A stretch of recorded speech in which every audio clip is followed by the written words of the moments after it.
For almost 100 years, one car company has had its mission baked right into its name, Volkswagen. It literally means the people's car. But what does that really mean in today's world of electric vehicles and constant connectivity? Well, today we're going to trace that story and see if the idea of a people's car is even still a thing. So let's start with the big question right up front. What actually makes a car a people's car? Is it just about being cheap? Is it about being simple and reliable? Or is it something more? Something about capturing the spirit of the times? That's the idea, the thread that connects a humble little Beetle from decades ago to the high-tech cars of tomorrow. All right, here's our roadmap. We'll start at the very beginning, with the birth of the original idea. Then, we'll look at the iconic cars that basically defined entire generations. After that, we're jumping into the massive shift to electric, and we'll take a peek at their vision for 2050. And we'll wrap it all up by asking that big question: is the mission still the same? Okay, let's get into it. Our story doesn't begin with a car. Not really. It begins with a concept that was, for its time, pretty radical. The idea of making driving something for everyone. You've got to remember back in the 1930s, cars were toys for the rich. That was it. So this concept of a Volkswagen, a simple, tough machine that a regular family could actually afford, was absolutely revolutionary. It was all about democratizing the freedom of the open road. So the concept shows up in 1937, but it was really in the years after the war that the whole vision just exploded into reality. And I mean exploded. By 1955, they'd already churned out the 1 millionth Beetle. Think about that. What started as one country's project was fast becoming a global phenomenon. But here's the interesting part. This mission wasn't just defined by one car. It was carried forward by a whole series of icons, and each one seemed to perfectly understand what a generation needed. And of course, we have to start with the one that kicked it all off, the Type 1. But, nobody ever called it that. To the entire world, it was and is simply the Beetle. So what was the Beetle's magic? Honestly, it was just ruggedly simple. That engine in the back was air-cooled, which meant no radiator, no coolant, no worries about it freezing in the winter. It just worked. And it had that unforgettable sound. This thing was tough as nails and cheap to run, so it's no wonder it became a bestseller.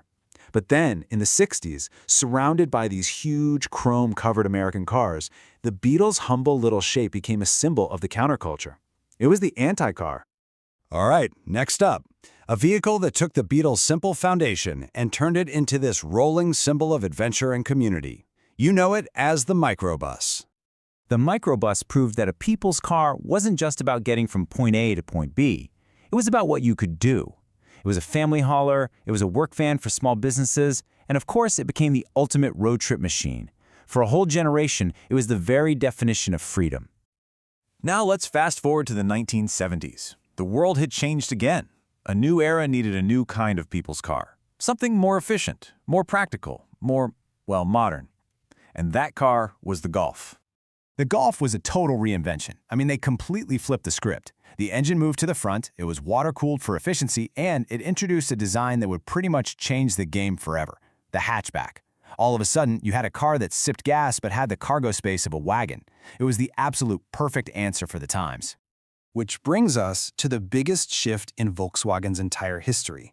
A massive, company-wide pivot that was really forced into overdrive by a crisis. In the wake of the Dieselgate emissions scandal, VW had to completely rethink its future. They decided to make a huge bet on electricity. And this change is fundamental. We're not just talking about swapping a gas tank for a battery. Their whole philosophy is changing. They're going from designing one car at a time to building everything off a single, flexible electric platform. Volkswagen is literally trying to transform from a car maker into a mobility tech company. Now, the key to this whole thing is something called the MEB platform. The easiest way to picture it is like a giant electric skateboard. The batteries are the flat deck, the motors are attached to the wheels, and then you can just pop different car bodies on top. An SUV, a sedan, even a modern bus. It's a super smart way to build millions of different EVs efficiently. But this new platform isn't just about building the next few models. No, it's the foundation for a much bigger, much more ambitious vision for what getting around is even going to mean in the future. And we're already seeing the first wave of that future out on the road with the ID. family. These are the very first cars built from the ground up on that electric skateboard platform. You could say they're Volkswagen's attempt at making the people's cars of the electric age. But if you look even further out, their goals get way bigger than just going electric. We're talking about a completely sustainable system, from the factory floor all the way to the road. We're talking about cars that are always online, part of a giant digital ecosystem. And yeah, the ultimate goal, a future where the car actually drives itself. So this brings us right back to our original question. We've gone from a simple mechanical Beetle to a future of self-driving electric pods. Can that original mission of a people's car even apply anymore? The thing is, the very definition of a car is being totally rewritten. The original people's car, the Beetle, was loved because it was so simple and mechanical. Today's cars are ridiculously complex computers on wheels, defined more by their software than by their engines. And that leaves us with the ultimate puzzle. With costs rising and technology getting more and more complex, can a high-tech electric vehicle ever really be a car for the people? Or has that original mission, simple, reliable, affordable mobility for everyone, been reimagined into something else entirely?